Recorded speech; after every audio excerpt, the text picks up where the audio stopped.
Ang istorya natin ay tungkol sa isang babae, ang pangalan niya ay Gia. Siya ay nagpunta ng ospital dahil sa matinding pananakit ng tiyan at pagtatae.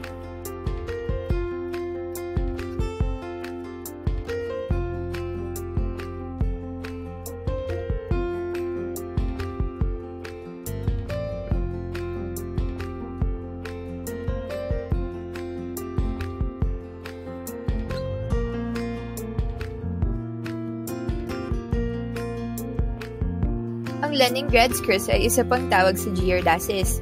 Bukod dito, ang traveler's diarrhea ay inahahalin tulad sa giardiasis, ngunit ito ay nangyayari kapag ang isang tao ay nasa biyahe o pagbalik niya galing sa mahabang biyahe.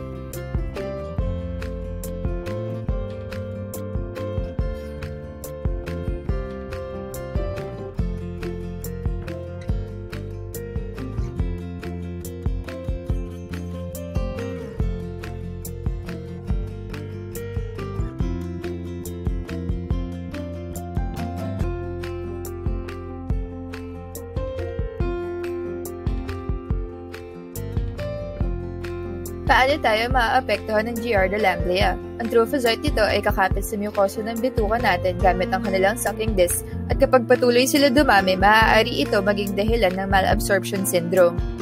Ngayon, pag-usapan naman natin ang mga sintomas ng giardiasis. Kapag ang bata naman ang nagkaroon ng giardiasis, ang nagiging dulot nito ay malnutrition. Ang kadalasang unang sintomas ay loose watery diarrhea or ang pagtatae. Isa pa sa mga sintomas ito ay pagiging madaling mapagod or fatigue.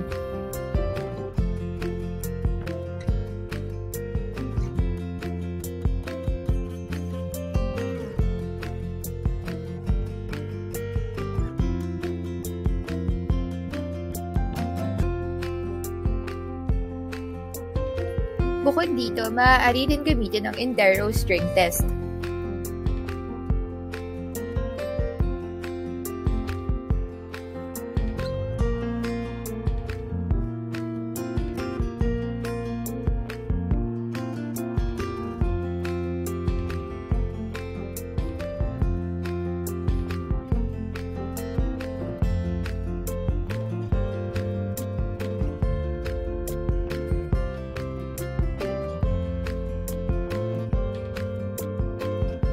Kadalasan, kapag hindi ganun kalala ang mga simptomas na nararanasan, nawawala agad ito mag-isa sa loob ng 2 linggo.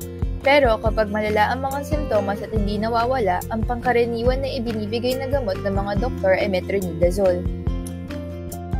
Thank you for watching!